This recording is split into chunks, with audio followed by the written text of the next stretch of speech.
Will the request from the public to pledge allegiance going to backfire to an extent?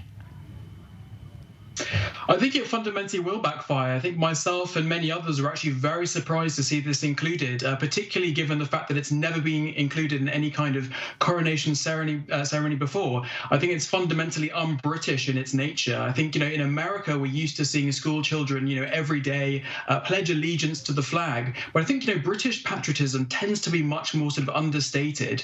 And I think fundamentally they've actually got this the wrong way around. And of course, the coronation is a moment for the monarch to pledge their allegiance to the country. And I think, for most people, I think actually they're not particularly anti-monarchy, but I think, certainly something like this will put them in quite an awkward position at home, where actually they won't feel particularly comfortable, doing something like this. So I think it certainly will backfire, in my opinion. Another quick fire round, 30 seconds each. Bluntly put, is there any purpose for the Commonwealth to still exist? Adam Schwarz, please take the lead. Well, the Commonwealth was established as a successor organisation to the British Empire to maintain those links between the countries. And I think the Commonwealth could play a very unique role in trying to right those historical wrongs from the British Empire. And indeed, the Commonwealth Charter does emphasise democracy, human rights and the rule of law. But I think when we have a situation where the head of the Commonwealth is the UK monarch, that does undermine the notion that fundamentally the Commonwealth is about righting those historical wrongs. And Adam Schwarz, perhaps downsizing is the answer here, following the footsteps of the Danish royals?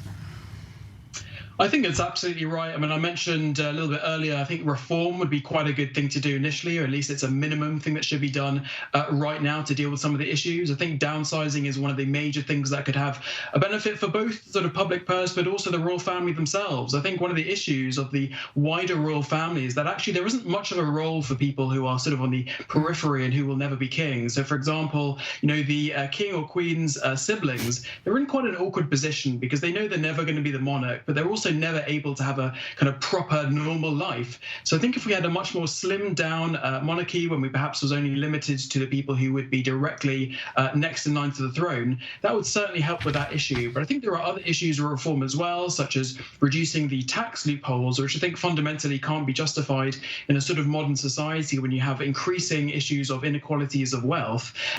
Is the decision to include other faiths in the ceremony an admission to past racism of sort, or am I reading too much into that?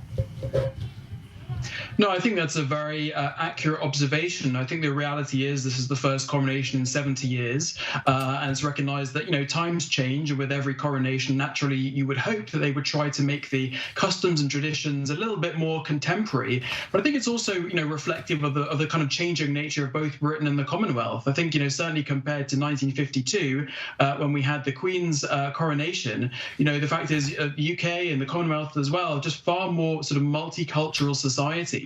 Not just religion, but several different backgrounds as well. I think you also seen the addition of different UK languages, from languages in Wales and Northern Ireland as well, which I think is really important that we sort of move away from this concept of English being the sort of dominant language or just the only language that we're really able to use in any kind of ceremony.